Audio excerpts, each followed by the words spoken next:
Yes, it's market vendor here again today. Listen, things hard and they seem like they're getting harder and harder and harder. You hear about more layoffs in in business in Barbados. You hear about downsizing. I see a restaurant, a big one that I went to a couple of times down by the west coast. Been friends in right, man. Yeah. Called Scarlet, them they're gone out of business too, sell off all these things. It's real tough out there now.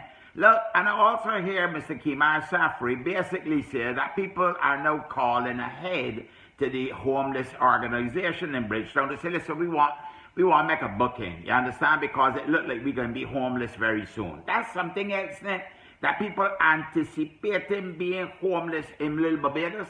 That we going to now suddenly be out of work and me, that we out of house, we can't pay every rent, and landlord's telling you, well, fella, you're going to have to move very soon. You see the amount of empty buildings this is that they got all over the place, buildings here, there, and everywhere, the downsizing the offices and things.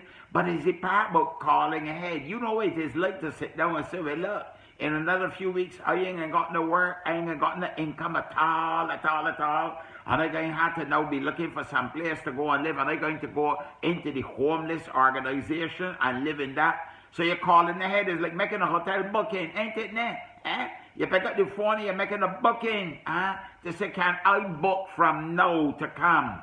Now that organization could only hold 90 people. And then they sort of depend on grants and on the charitable approach of Barbadians. Oh, loss, what's going to happen if 90 people fill up inside there? Where the rest can go to? They got to go somewhere. They can't go up on the street. You certainly don't want that to happen. Well, loss, this pandemic thing, this COVID-19 thing, whichever way you turn, boy, let me tell you something. It beating down on you and beating down on you. I really don't understand how the government can solve this problem, but it seems like they got a plan. That's the important thing. They've got a plan. At the end of the day, the plan is not that difficult to understand. We got to get Barbados working again. We got to get the tourism sector up and running again. And we've been careful so far with the COVID, and we can continue to be careful. But we're going to have to open it back up at the end of the day and make sure that, people coming in, observe the protocols, but people want to get away from them cold climates. And hopefully as it gets colder and colder up in the north, they're going to want to come to some place that's warmer and warmer. And that's where Barbados come in. So I only hope that we can continue to keep the numbers low, and so far we're doing a fantastic job. Kudos to the Ministry of Health.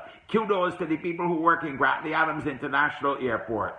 Kudos to the decision makers, and above all, kudos to the leader of the country, Mayor Amor Motley, for showing what leadership is really like in a time of a pandemic globally that gripping the whole world. Some countries ain't got no answer to it at all. But you got the answer. You build up your reserves. And I hear Dr. Avinash Prasad saying we're going to use some of that money, them reserves that we got, to try and keep people employed. We got to do something, people. We can't roll over and play dead. You see me, market vendor? Are you alive and kicking? I plan to be standing. I ain't know about you. Dig deep, people. Dig deep. I market vendor gone for now. But listen, the idea that you're going to call a homeless organization and say, well, hold a room there for me. I come in about 2 or 3 weeks' time. Call my landlord and tell me already that I can't stand in the place. And I owe enough months' rent already. Hey, look round yourself. The landlord himself might be joining you just now. Market vendor gone for now. You have a blessed and a wonderful day. Yeah.